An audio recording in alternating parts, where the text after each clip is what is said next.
أهلا وسهلا، كيف حالكم؟ إن شاء الله يا رب كلكم تكونوا بخير. طيب، عودة بعد انقطاع، بس هم إيش يقولوا من طول الغيبات.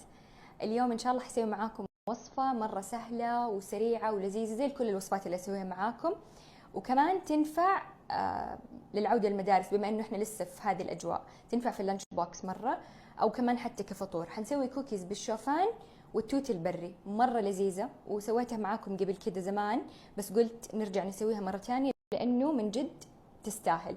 طيب، المكونات اللي نحتاجها عندي زبدة في حرارة الغرفة، نوعين سكر أبيض وبني اللي يجي سكر البني الرطب، بيضة وصفار بيضة، شوفان هذا النوع اللي هو الحبة الكاملة، دقيق، توت بري مجفف، ممكن أي فاكهة مجففة موجودة عندكم، وبيكان أو جوز، بالإضافة لفانيلا وبيكنج صودا وبيكنج باودر وملح. طيب، في العجانة حنضيف الزبدة ونوعين السكر،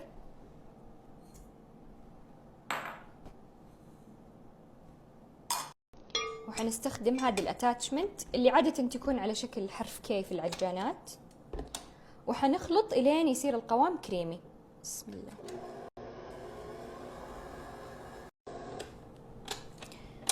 خلاص، بعد كده حنضيف الفانيلا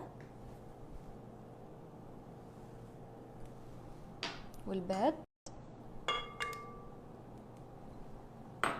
ونخلط إلين يتجانسوا.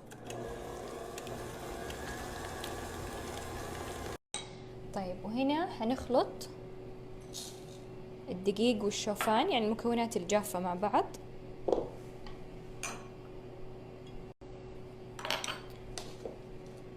نقلبهم كويس. خلاص كده حضيف المكونات الجافة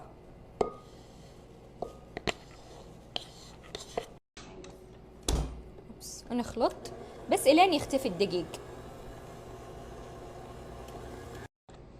خلاص كده العجينة حقت الكوكيز جاهزة، بس أنا أحب إنه إيش نتأكد بالسباتشلا، لأنه يكون تحت مثلا في زبدة ما انخلطت،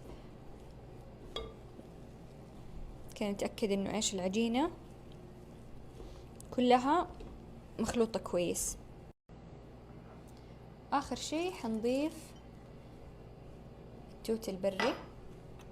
استخدم النوع اللي يجي من غير سكر عشان يعني لا يصير حالي بزيادة.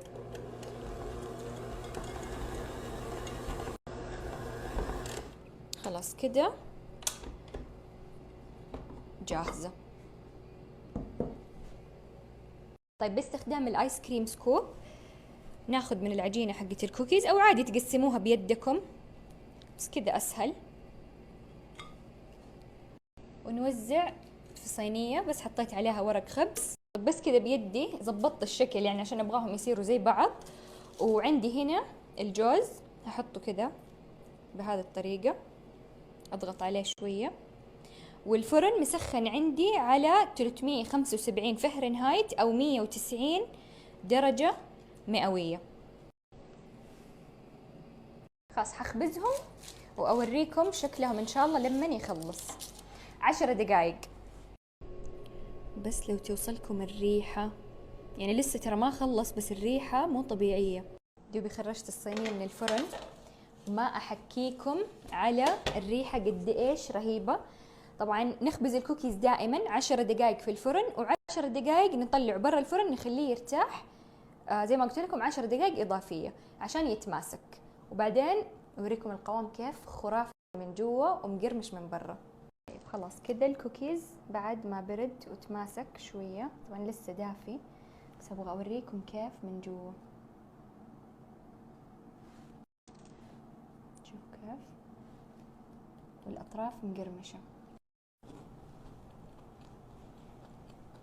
مرة طعم، والصراحة يبغى له قهوة.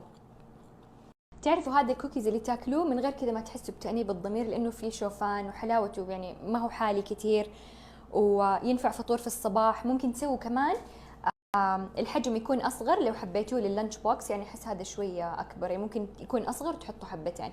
المهم جربوا الوصفه ومتاكد انها مره حتعجبكم، وبالعافيه عليكم مقدما.